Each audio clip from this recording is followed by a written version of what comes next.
Este video trata sobre los modelos de vectores autorregresivos, también conocidos como modelos VAR. Si ustedes revisan la bibliografía correspondiente en el Gujarati capítulo 22, encontrarán que existe una explicación corta en cuanto a los elementos principales para el desarrollo de un proceso, de un modelo VAR, para cómo construir un pronóstico, algunos temas importantes como es el VAR y su relación con la causalidad, algunos problemas en la creación del modelo VAR y finalmente una aplicación de un modelo VAR para la economía de Texas. Entonces aquí está el ejercicio y eso es lo último. Posteriormente viene el tema de modelos Arch y modelos Garch. Sin embargo, no existe una explicación más detallada, por lo tanto, vamos a recurrir a algunos libros como el libro de análisis de series temporales financieras de Walter Enders y el libro de introducción a la econometría para las finanzas de Chris Brooks, para hacer un desarrollo o una explicación de los elementos principales. Y bueno, ya se encuentran condensados estos temas dentro de las siguientes láminas. Debo decir que para entender el tema de vectores autorregresivos es muy importante que también se tenga claro el tema de la prueba de causalidad de Granger. Este tema me parece que ya ha sido estudiado con suficiente profundidad y también hemos desarrollado ya el correspondiente script para que a través de los pasos para desarrollar la prueba nosotros pudiéramos construir una prueba de causalidad de Granger para dos rezagos para un ejercicio determinado, y después también aprendimos cómo con el comando Granger test se podía desarrollar lo mismo. También recordar una nota importante, que es que antes de aplicar las pruebas de causalidad se debe aplicar primero las pruebas de raíz unitaria, es decir, identificar primero que las series sean estacionarias antes de desarrollar cualquier procedimiento. Más adelante explicaremos que este es uno de los pasos fundamentales dentro del procedimiento para desarrollar un modelo VAR. Bien, en los modelos VAR no hay variables exógenas en el sistema. Voy a hacer una explicación teórica y después intentaré replicar todo lo que les explique a través de un ejercicio empírico para que de esa manera quede reforzado el conocimiento. Entonces, les decía que no hay variables exógenas en este tipo de modelos, es decir, todas las variables son consideradas endógenas. El término autorregresivo se refiere a la aparición del valor rezagado de la variable dependiente en el lado derecho. Si tú tienes una variable y, vas a encontrar que del lado derecho tendrás el rezago 1, rezago 2 o rezago n de esa misma variable. Lo mismo que si tuvieras una variable z, pues del lado izquierdo, que sería la variable dependiente, del lado derecho te encontrarías con los rezagos de esa variable dependiente z, zt-1, zt-2, etc. Y el término vector se atribuye a que tratamos con un vector de dos o más variables, ¿no? El modelo más sencillo, pues es obviamente el de dos variables. Si solo fuera una variable, pues estaríamos en el caso univariado, los modelos ARMA que ya hemos estudiado. Un modelo VAR es un sistema de regresiones, es decir, existe más de una variable dependiente. Pueden ser consideradas como un híbrido entre los modelos de series de tiempo que ya se estudiaron, los modelos ARIMA, y los modelos de ecuaciones simultáneas, tanto para los que han estudiado modelos de ecuaciones simultáneas como para los que no lo hayan hecho. Este tema debe ser relativamente sencillo si al menos has estudiado los modelos ARIMA. El caso más simple es el modelo VAR bivariado, en el que existen dos variables, y1t y y2t. Cada una depende de sus valores previos, k, de ambas variables y de los términos de error. Entonces aquí tenemos la estructura, para que quede mucho más claro, a lo que me estoy refiriendo con el modelo VAR. Un modelo VAR es aquel en el que tú vas a tener una variable y1 en función de los pasados o de los rezagos desde 1 hasta k rezagos de ella misma, ¿no? Esto es lo que se conocería como un modelo autorregresivo. La diferencia es que ahora se le estarían agregando los residuos desde 1 hasta k, hasta el rezago k, de una segunda variable, que en este caso es y2. Recuerden que estamos en el caso de utilizar solo dos variables. En este sentido, tenemos un modelo VAR bivariado. Este VAR bivariado, que contiene dos ecuaciones, insisto, se explicaría entonces en este sentido, ¿no? Una variable explicada por su pasado y el pasado de la segunda variable. Y en el segundo caso pasa lo mismo. La segunda ecuación tendría la explicación de ella misma en su pasado hasta el rezago k y la explicación de la variable rezagada desde un periodo hasta k periodos de la primera variable. Este es el modelo VAR bivariado en el que existen únicamente dos variables. Finalmente, se complementan estos sistemas de ecuaciones con dos términos de perturbación estocástica que ustedes conocen ya bastante bien, que son los ruidos blancos. Se comportarían de esa manera estos términos de perturbación. Ahora, el modelo puede ser extendido para agregar medias móviles. Lo que quiero decir es que es como una evolución de los modelos autorregresivos y de medias móviles, de los modelos ARMA. En ese sentido, si nosotros agregamos medias móviles, pues entonces lo que estaríamos obteniendo sería una versión multivariada de un ARMA, también conocida como modelos BARMA. El modelo también puede ser extendido para incluir G variables, es decir, no solamente dos variables, sino una cantidad adicional de variables, en este caso G, desde Y1, Y2, Y3 hasta YG, cada una de las cuales es una ecuación. En este sentido, una gran ventaja de tratar este tipo de modelos como vectores o como matrices es su notación compacta.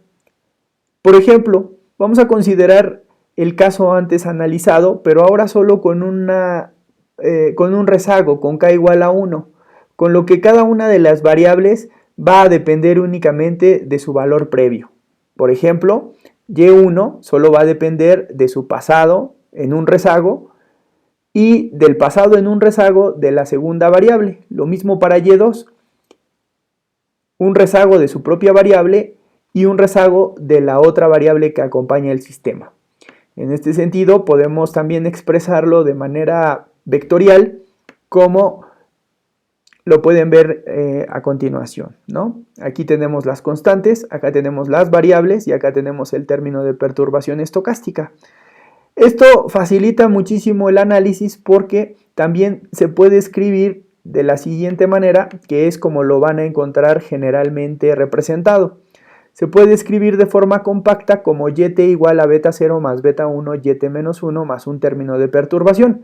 Esta expresión ya debe ser muy conocida por ustedes, recordada quizá como una ecuación en diferencias más una constante y un término de perturbación. Sin embargo, hay que entender que en el contexto de vectores autorregresivos, lo que aquí vamos a entender es que no se encuentra un modelo uniecuacional o modelo univariante, sino se encuentra el caso multivariante, con G igual a dos variables aquí en el sistema. Por cierto, el orden de estos vectores es G por 1, G por 1, G por G multiplicado por G por 1, la matriz es conformable y el orden sería de G por 1, con el término de perturbación también G por 1.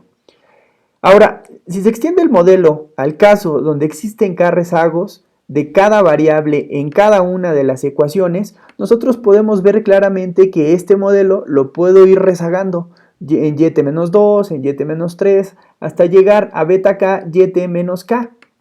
Este modelo puede ser extendido al caso donde el modelo incluye también primeras diferencias y relaciones de cointegración. Por eso les decía hace rato que es muy importante hacer primero pruebas de estacionariedad, porque esto me estaría indicando si lo que debo de construir es en realidad un modelo de corrección de errores vectoriales. Alguien me preguntaba en alguna de las clases, ¿qué pasa cuando yo tengo más variables dentro de un modelo que presenta correlaciones? Que presenta, perdón, relaciones de cointegración. Bueno, pues en ese caso nosotros ya no hablamos de un único mecanismo de corrección de errores. Para los que han visto el tema de cointegración, se habrán dado cuenta que después de comprobar cointegración, lo que sigue es estimar algo que se conoce como mecanismo de corrección de errores, que es en una ecuación de corto plazo saber cómo el mecanismo corrige la desviación de la ecuación de largo plazo. En este caso, como hemos explicado, si tú tuvieras un sistema, ya entendiendo que esto es un vector autorregresivo, que además lo puedes rezagar varios periodos, bueno, pues entonces aquí lo que se debe de entender es que si tú tuvieras varias ecuaciones, varias variables y ecuaciones, pues lo que podrías construir es no solo un mecanismo de corrección de errores, sino varios mecanismos de corrección de errores. Y en ese sentido tendrías un vector de corrección de errores, o mejor conocido como mecanismo de corrección de errores vectoriales. Ahora, vamos a pasar a las ventajas y a las desventajas de los modelos VAR. Vamos a ver cuándo sería sugerido utilizar los modelos VAR y cuándo no. Por ejemplo, haciendo un análisis de las ventajas para los modelos VAR, se puede decir en términos generales que estos modelos VAR tienen ventajas respecto a los modelos univariados y a los modelos de ecuaciones simultáneas. Una de las ventajas es que no se necesita especificar qué variables son endógenas o qué variables son exógenas, porque, como decíamos hace rato, se entiende que todas las variables las vamos a entender como endógenas. Esto es algo muy importante porque quienes han llevado ya cursos sobre ecuaciones simultáneas recordarán que en esos temas lo que se requiere es, primero que nada, identificar a partir de un sistema de ecuaciones estructurales lo que se conoce como ecuaciones en su forma reducida, y que la clave para poder resolver estas ecuaciones se encuentra en la presencia de variables exógenas. Si hay variables exógenas, entonces eso te permite ir resolviendo un mayor número de ecuaciones dentro de ese sistema. Entonces, además de que se deben aplicar pruebas para identificar si el sistema es exactamente identificado o sobreidentificado. Pero bueno, eso es en relación a estos temas de ecuaciones simultáneas, en donde se tendrían pues esas restricciones, por así decirlo. El profesor Sims, que en la década de 1980 desarrolló estos modelos, creyó que estas restricciones eran restricciones increíblemente irreales, y por lo tanto propuso una nueva metodología, que es esta que estamos tratando, que son los modelos VAR, en donde deja fuera todo lo que se sabía hasta entonces sobre ecuaciones simultáneas, con la identificación de estas variables predeterminadas en las que nosotros identificamos variables exógenas y variables rezagadas, para decir, vamos a olvidar que todas estas variables tienen esas características y vamos a tratar a todas las variables como endógenas. Entonces esa es una de las primeras características. No se necesita especificar quiénes son variables endógenas o exógenas, porque todas son consideradas variables endógenas. Ahora, número 2, los modelos autorregresivos pueden ser vistos como un caso restringido de los modelos VAR, es decir, lo que ya han aprendido a través de la metodología Box-Jenkins podría considerarse una particularidad de una generalidad que son los modelos VAR. Entonces, sabiendo o aplicando modelos VAR, uno puede encontrar en ese sentido pues modelos más robustos que los que podríamos encontrar con la metodología autorregresiva y de medias móviles. Número 2.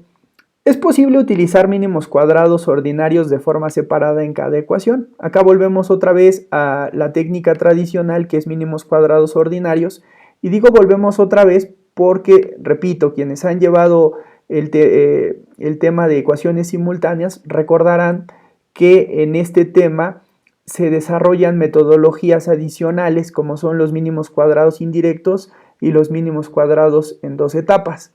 Entonces, esta es otra de las ventajas de este tipo de modelos, que es posible utilizar mínimos cuadrados ordinarios de forma separada en cada una de las ecuaciones, porque otra vez evitamos esas restricciones que veíamos en los temas de ecuaciones simultáneas y en consecuencia pues podemos desarrollar nuevamente la metodología de mínimos cuadrados ordinarios porque eliminamos la presencia de variables exógenas. Recuerden ustedes, en el sentido de que todas las variables en este tipo de modelos son consideradas como endógenas. Entonces, esa es otra de las ventajas, poder regresar a la metodología tradicional para la estimación o para la calibración y la estimación de los parámetros, ¿no? El punto número 4 es que los pronósticos, y esto es algo también muy interesante porque como hemos venido viendo, una de las principales aplicaciones de los modelos ARIMA son los pronósticos.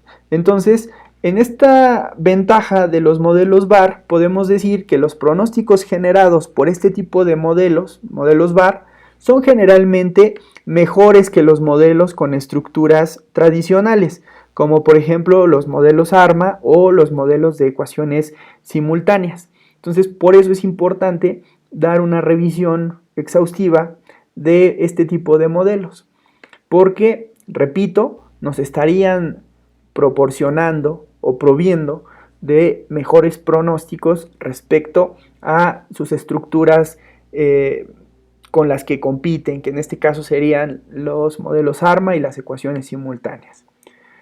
Respecto a las posibles desventajas que pudieran tener, voy a explicar algunas y que en mi particular punto de vista yo creo que no todas son desventajas y ya lo verán ustedes. La primera es que los modelos VAR son ateóricos.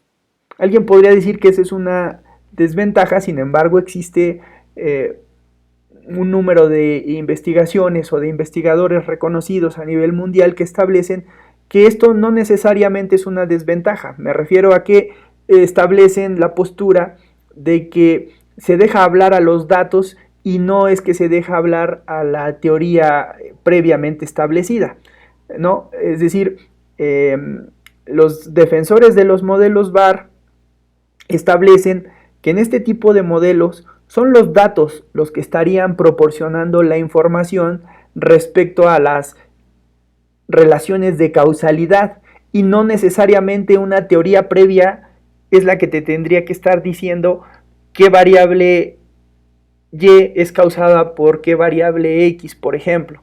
Entonces, como los modelos ARMA, igual que los VAR, son modelos ateóricos, ya que utilizan muy poca información teórica sobre la relación entre las variables para guiar la especificación del modelo.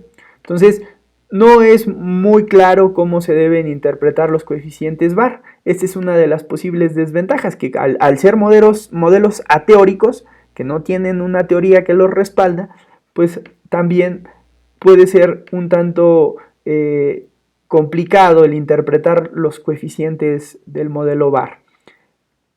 La segunda desventaja se presenta como una pregunta. ¿Cuál debiera ser la longitud de rezago apropiada para determinar el VAR? Igual que en los modelos autorregresivos, uno puede utilizar algunas técnicas para poder identificar qué tan al pasado debemos regresar. Es decir, un proceso autorregresivo te diría con cuántos rezagos, mejor dicho, o qué rezagos son los que tienen una mayor afectación sobre el valor presente de la variable que me interese estimar. Entonces, acá pasa lo mismo. Repito, estamos en el contexto de ampliar un modelo univariado a un modelo multivariado, que en este caso sería un modelo VAR. En este modelo VAR existen varias variables con varios coeficientes. Entonces, la pregunta aquí es, como veíamos hace rato en la estructura, creo que me voy a regresar a la lámina anterior, porque aquí está ejemplificada.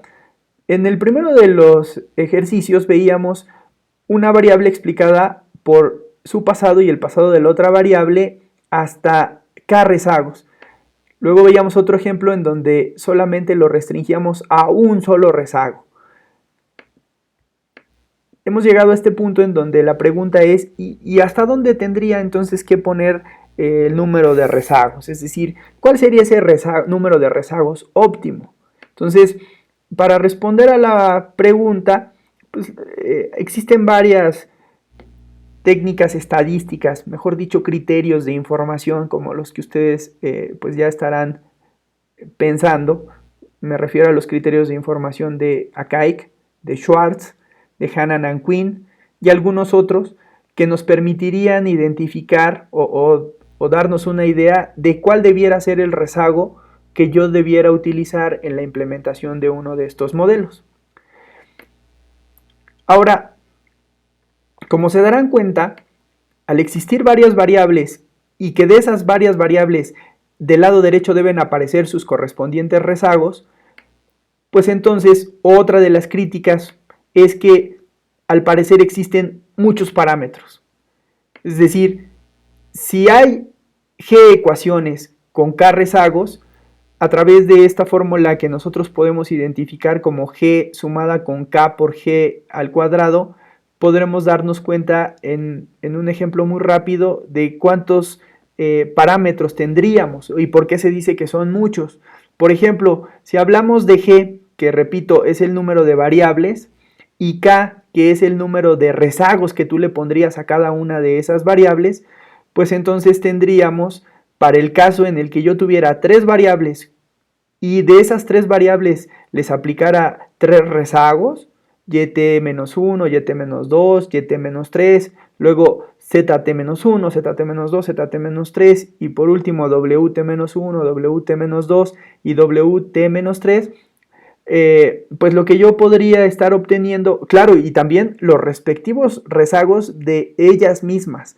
Entonces, sumando todo eso, g más k por g al cuadrado, lo que podría obtener son 30 parámetros. A eso es a lo que pues se le teme por la cuestión de la pérdida de grados de libertad. Entonces, por eso es que esto podría ser considerado una posible desventaja, el que se generan muchos parámetros. La cuarta y última es que todos los componentes del VAR deberían ser estacionarios, pregunta. Esta, insisto, otra vez, no es que sea una desventaja, sin embargo, en mucha de la bibliografía que se ha revisado para la implementación de estas láminas, pues lo pueden manejar como una posible desventaja. Sin embargo, repito, no lo es tanto, porque también se explica que el hecho de garantizar estacionariedad, como ustedes bien saben, más que una desventaja es una ventaja para no incurrir en modelos de regresión espuria o en relaciones de regresión espuria, y por lo tanto, pues la pregunta es muy pertinente. ¿Y qué pasa aquí con los modelos VAR? Con los modelos VAR, igual que con los modelos autorregresivos, como ustedes recordarán, se tiene que tratar con series que sean estacionarias y por lo tanto la pregunta pues es, como aquí se dice, respondida obviamente que sí.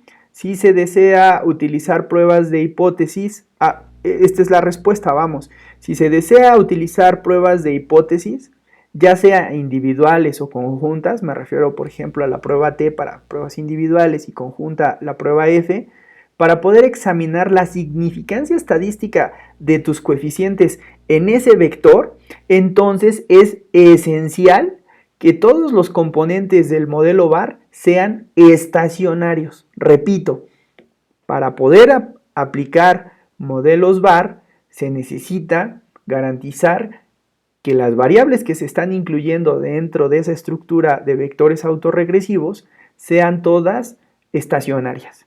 Entonces, eso es algo también muy importante que quise resaltar. Entonces, fíjense que si nosotros identificamos que las series son no estacionarias, incluso podríamos llegar a pues una combinación entre términos en niveles y términos en primeras diferencias, igual que se hizo con los modelos autorregresivos, o mejor dicho, los modelos de cointegración. Ustedes recordarán, ahí se hacía la especificación de las series que fueran no estacionarias y después se buscaba una combinación lineal, que era el término de perturbación entre la combinación de esas dos variables que habían resultado no estacionarias. Y si esta combinación lineal, este término de perturbación, resultaba ser estacionario, se garantizaba que existía esa conexión entre una y otra variable, y por lo tanto lo que se podría tener es un modelo de regresión cointegrante, lo cual implicaba tener un mecanismo de corrección de error. En este caso, en el caso de los modelos VAR, que se extrapola en este sentido este ejercicio, pues entonces podemos combinar también ecuaciones de corto y de largo plazo, ecuaciones en niveles y en primeras diferencias, para construir lo que se conoce como un mecanismo de corrección de error vectorial. Repito, ese mismo tema de mecanismo de corrección de error ahora ya se trae a su especificación o a su generalidad vectorial o multivariante, denominada VecM. Entonces, eso es lo que también podemos realizar más adelante, dependiendo, claro, de las pruebas de estacionariedad, que siguen siendo sumamente importantes, como podrán darse cuenta, tanto las pruebas Dickey-Fuller como algunas otras adicionales que ya comenzaremos a ver probablemente en este tema. Bien, después de revisar varios libros, de revisar la literatura y pues algunos ejercicios empíricos, lo que les propongo es una explicación que he intentado hacer de la forma más sencilla posible para poder entender el procedimiento que te lleve a desarrollar un modelo VAR, cuáles serían los elementos más importantes y en consecuencia pues también cuáles serían, ya para ir avanzando, los comandos que se requerirían en el software estadístico que hemos estado utilizando, que es R. Y también adelantarles que posteriormente buscaré hacer otro video en donde les explique cómo desarrollar este mismo procedimiento, pero ahora en el Econometric Views. Bien, vamos ahora entonces con el procedimiento para desarrollar un modelo VAR. Para desarrollar un modelo VAR, vamos primero, en la primera etapa, la etapa a identificar criterios de información para la selección de la longitud del VAR. Yo les decía hace rato que ese es uno de los principales problemas, ¿no? O incluso hasta lo denominaban como desventaja. Sin embargo, pues existen ciertos criterios de información que uno puede utilizar para encontrar la longitud del VAR. Hay que resaltar que en este caso se tratan de criterios de información en su versión multivariada. Por eso nosotros alcanzamos a identificar acá que se antepone una M para que se diferencien de los criterios de información tradicional en los modelos univariados, ¿no? Es decir, acá tenemos el MAIC, que sería el criterio de información de Akaik para su versión multivariada. También tenemos el criterio de información de Bayes y también tenemos el criterio de información de Hannan and Quinn. Sin embargo, bueno, pues también quisiera explicarles que existen algunos otros criterios. Si nosotros revisamos un poco la literatura relacionada a este tipo de modelos, pues aquí podemos encontrar algunos ejemplos de las principales medidas para estos criterios de información de Akaik, de Schwartz, de Hannan and Quinn y algunos otros de funciones de probabilidad, en donde ahora lo que intentaré hacer pues es quizá tomar estas funciones de probabilidad o estos criterios de información para poderlos colocar en nuestro apunte. Se me ocurre ahora que lo que podríamos hacer es colocarlos en esta parte,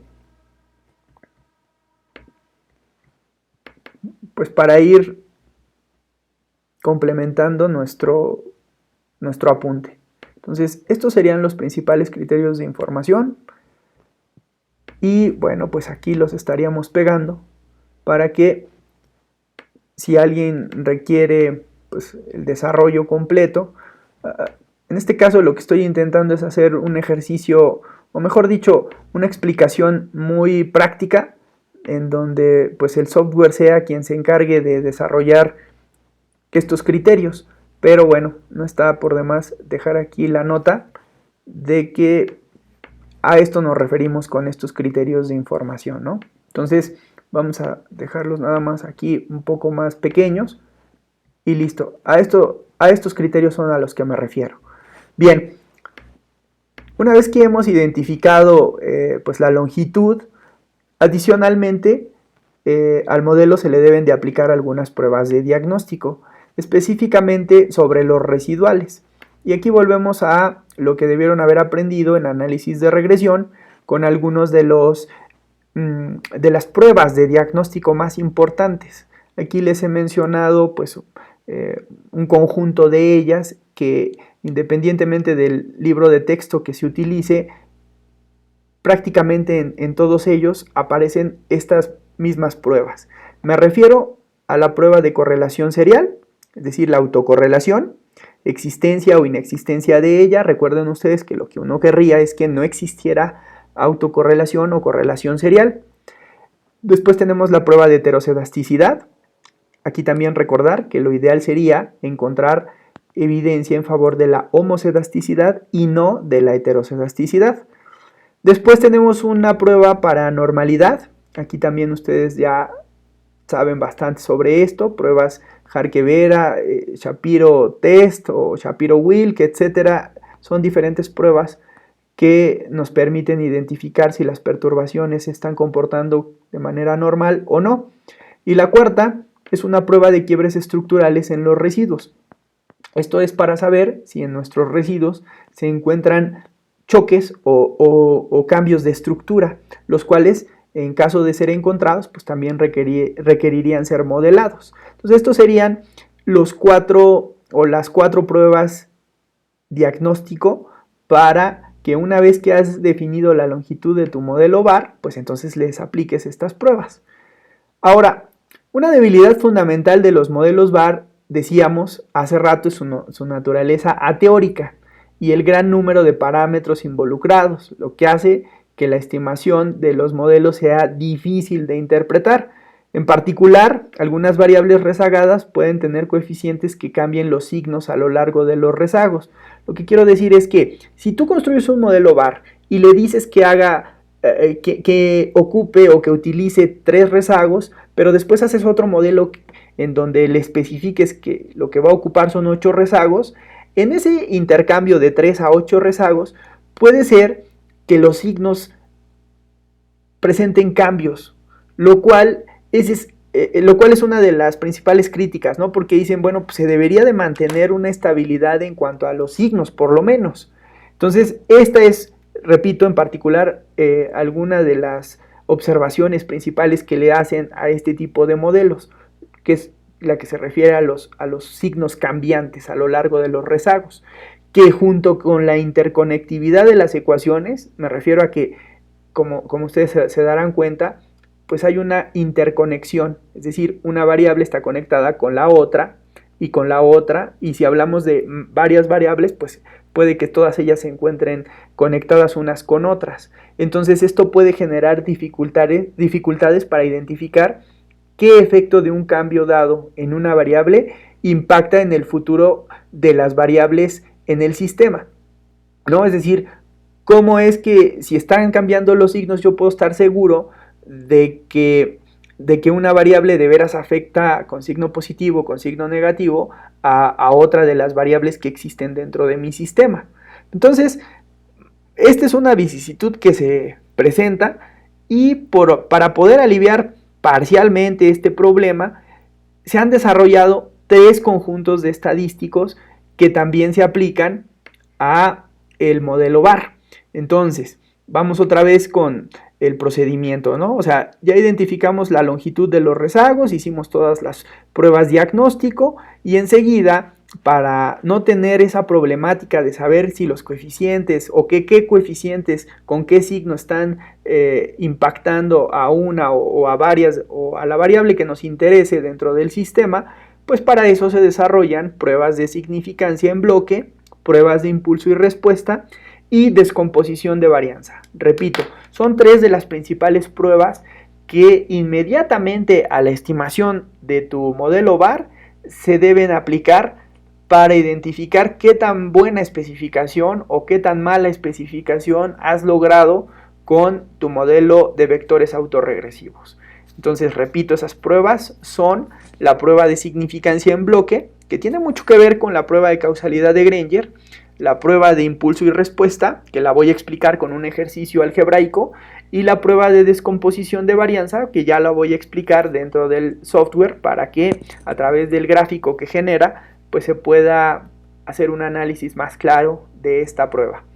Entonces, antes de pasar a la explicación de cada una de las pruebas, me gustaría hacer una anotación respecto al hecho de que se debe recordar que la interpretación podría no ser el tema principal, ¿no? Es decir, aquí este tema de que los cambios de signo, etcétera, sí puede ser un problema, pero no hay que olvidar que los modelos ARIMA y los modelos VAR especialmente son desarrollados para elaborar pronósticos. Es decir, no es tanto la interpretación lo que aquí me interesa, como sí podría ser a lo mejor el caso de un modelo multivariante o un modelo de análisis de regresión, en donde lo que me interesa más es la interpretación de los coeficientes. Ya lo saben, por cada incremento de una unidad en la variable X, cuánto es que se ve afectada la variable Y. Esa es la interpretación que nos podría interesar en ese tipo de modelos. Pero en este tipo de modelos, repito, los ARIMA, los VAR, lo que puede interesarnos más, o el propósito de este tipo de modelos, está orientado más al pronóstico. Repito, por lo tanto, si bien es cierto, algunos lo consideran una desventaja, si consideramos que los vamos a requerir para pronósticos, pues entonces esa no sería pues una desventaja como tal. Ahora, una vez explicada esta nota o esta observación, pues vamos con cada una de las pruebas que les acabo de comentar.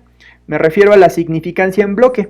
Pongo entre paréntesis que esto hace alusión a las pruebas de causalidad de Granger, porque básicamente se trata de eso.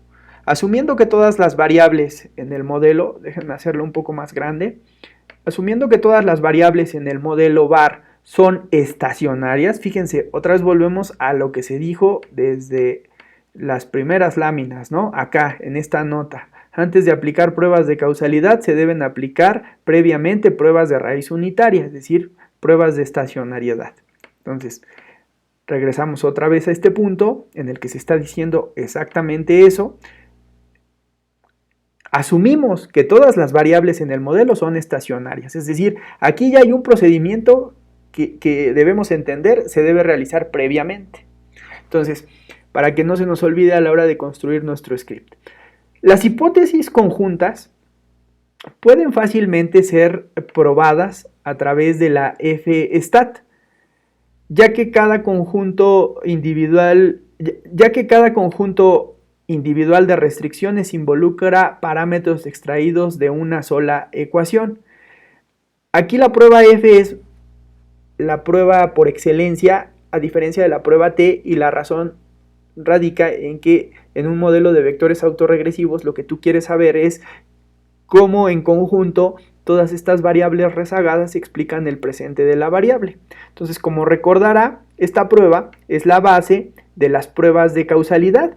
Si ustedes también lo recuerdan, lo vamos a ver ahorita rápidamente, les decía, para poder entender este tema se debe tener muy claro el tema de prueba de causalidad de Granger, porque la prueba de causalidad de Granger, como ustedes se pueden dar cuenta, tiene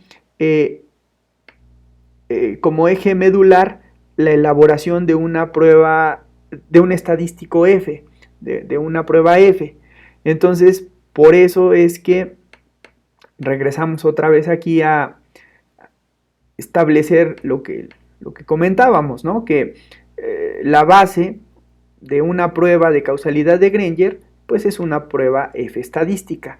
La prueba de causalidad de Granger, hay que recordar, es aquella que busca estimar la correlación entre el valor actual de una variable y el valor pasado de otras variables, de ella misma y de las otras variables con las que se interactúa.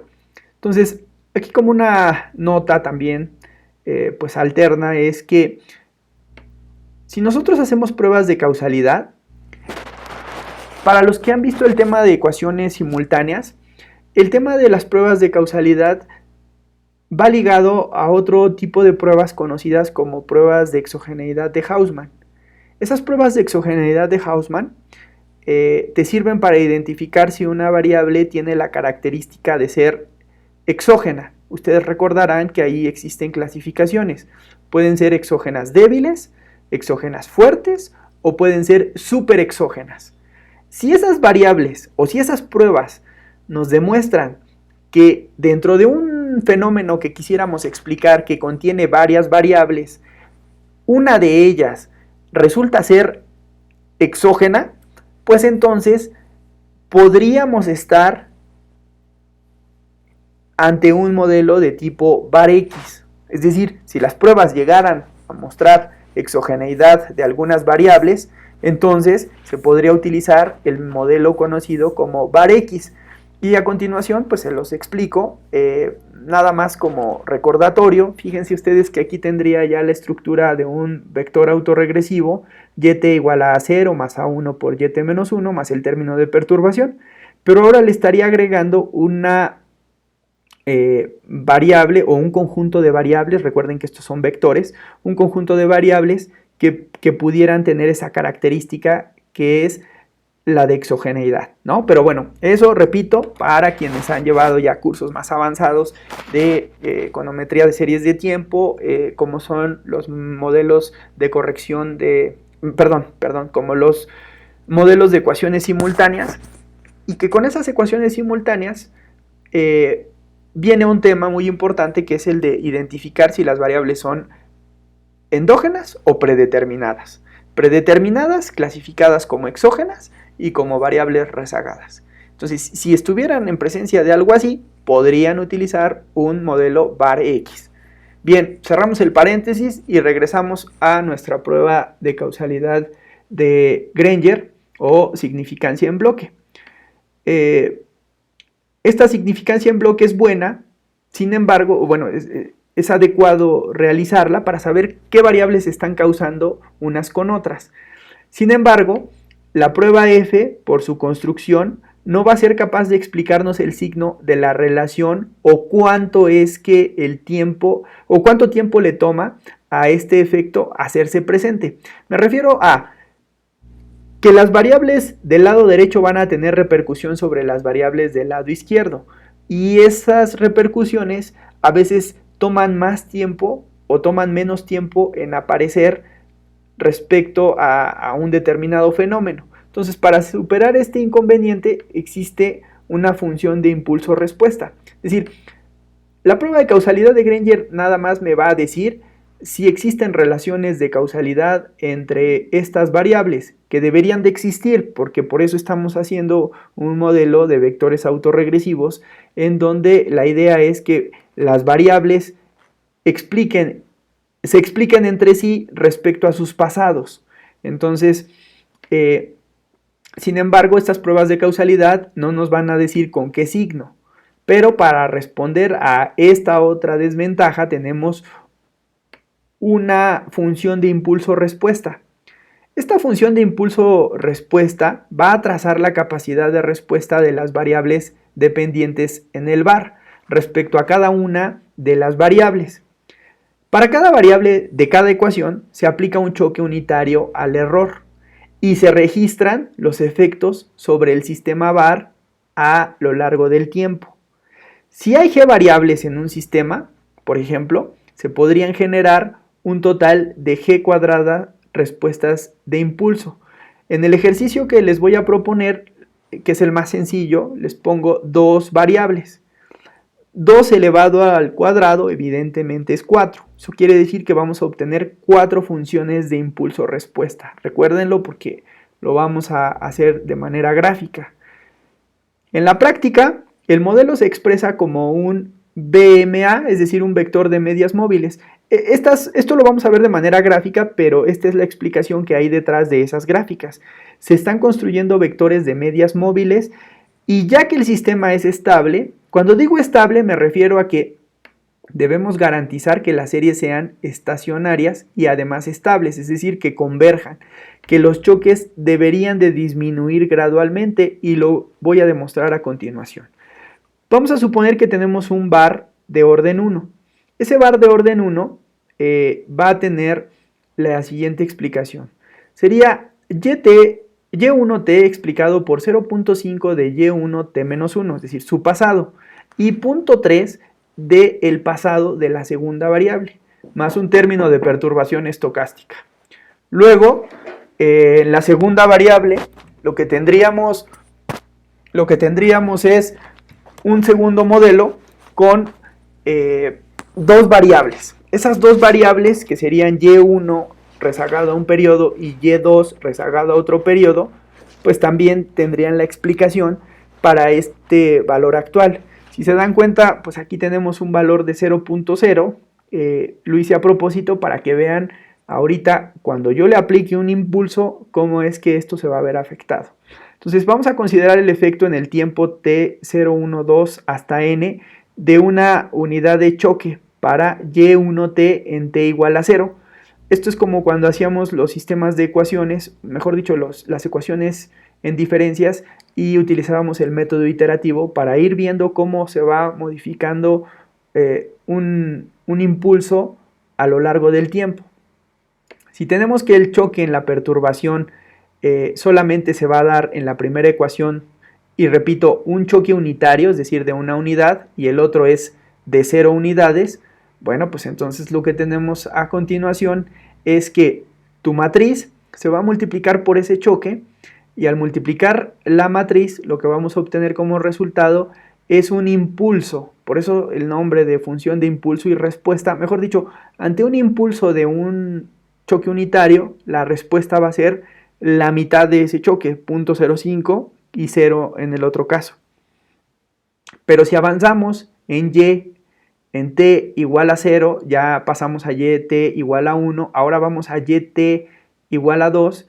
En el punto número 2 o en el paso número 2 lo que tenemos es a la variable, a la matriz original por el valor rezagado, que sería este que está por acá. Entonces, al volver a multiplicar, vamos viendo que efectivamente se va disminuyendo el impacto, o en este caso de 1 a 0.5 y de 0.5 a 0.25. Eso solo aplicando un impacto para la primera ecuación. Si nosotros continuamos haciendo este procedimiento de manera sucesiva, pues lo podríamos llevar prácticamente a tender a 0, ¿no? Entonces, a eso es a lo que se refería con que estas funciones, al garantizar que son estacionarias, pues deberían tener choques que debieran disminuir gradualmente hasta llegar prácticamente a 0. Luego, les pongo el ejemplo de otro efecto en y2t, que es siempre 0, ya que la variable y1t-1 tiene un coeficiente 0 en la ecuación para y2t. Bueno, esta es la explicación de por qué aquí yo no estoy viendo ningún efecto. No estoy viendo ningún efecto, pues porque como está estructurado, y a propósito pusimos que para y2 el valor de y1 fuera 0, pues entonces aquí no tiene ningún efecto. Y como la ecuación y1 es la que estamos impulsando una unidad de choque, pues entonces por eso es que aquí en y2 no tiene ningún efecto. Pero vamos a hacer ahora lo contrario. Vamos a ponerle el efecto ahora a y2 en el tiempo. Vamos a cambiar y vamos a poner el impulso en la segunda ecuación. El impulso en la perturbación de la segunda ecuación. Si eso pasa, vean cómo el impulso ahora tiene afectación sí sobre la primera y la segunda, porque tanto en la primera como en la segunda el valor de Y2 sí aparece, son estos dos, 0.5 y 0.2. Entonces, al identificar esto, vamos viendo que también los choques pasan de 0.3 a 0.21 y de 0.2 a 0.04. Si hiciera otra iteración, es decir, de Y3 igual a A1 por Y2, esto evidentemente los resultados nos llevarían a algo más pequeño que este resultado. Entonces, lo que quiero decir con esto es que así es como ustedes van a ver, claro, de manera gráfica, representada la famosa función de impulso y respuesta que prácticamente todos los softwares estadísticos, pues bueno, ya tienen cargada. Ahora, vamos con la descomposición de la varianza. Para entender el tema de descomposición de la varianza, pues lo que debemos de explicar es que este método ofrece una ligera diferencia respecto al método analizado anteriormente para examinar la dinámica de un sistema VAR. Presentan la proporción de los movimientos en las variables dependientes que se deben a sus propios choques frente a los choques de otras variables. Lo que vamos a ver ahí son gráficas de barras. A través de gráficas de barras nosotros nos vamos a poder dar cuenta cómo es que uno de los choques está siendo explicado por el pasado de sus propios choques y el pasado de los choques de la otra variable. En este sentido, la descomposición de la varianza nos va a determinar cuánto de la variación en el error pronosticado ese pasos adelante para una variable dada es explicado por las innovaciones, los choques, para cada variable explicativa. Entonces, también igual aquí una nota. El acomodo de las variables es un tema, en un sistema, VAR, es importantísimo dependiendo de lo siguiente. Si hay una correlación alta entre los términos residuales de una ecuación, entonces va a ser muy importante el acomodo de las variables. Si bien es cierto, dijimos que todas son endógenas, también es cierto que hay que acomodarlas de acuerdo a ciertos criterios. Pero si cuando los residuos de cada una de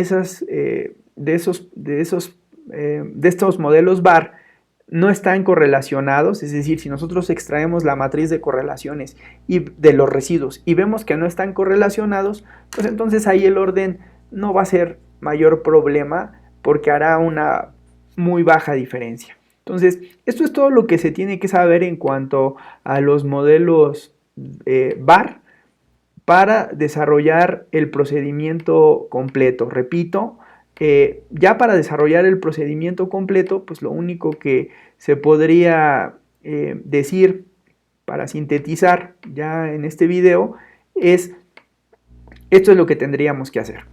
Vamos primero a identificar criterios de información para seleccionar la longitud óptima de nuestro modelo VAR. Después vamos a aplicar una serie de pruebas diagnóstico, como son las de correlación, las de autocorrelación, de heterocedasticidad, de normalidad y de quiebres estructurales. Una vez que se hayan aprobado todas estas pruebas, entonces sí podemos pasar a el segundo bloque de este procedimiento, que sería a desarrollar pruebas de significancia en bloque, pruebas de impulso y respuesta y de descomposición de varianza, como hemos visto. Y ese sería el procedimiento completo para desarrollar un procedimiento de modelos de vectores autorregresivos, conocido como modelo VAR. Entonces, como se ha extendido un poco este video, creo que lo más conveniente sería construir un nuevo video para desarrollar todo esto que he comentado, pero en el software estadístico RStudio, y posteriormente hacer otro tercer video en donde les explique cómo se puede desarrollar lo mismo, pero con el Econometric Views. Pues bien, muchas gracias por poner atención a esta parte teórica, y en el siguiente video pues encontrarán la parte práctica de todo esto que hemos analizado. Muchas gracias.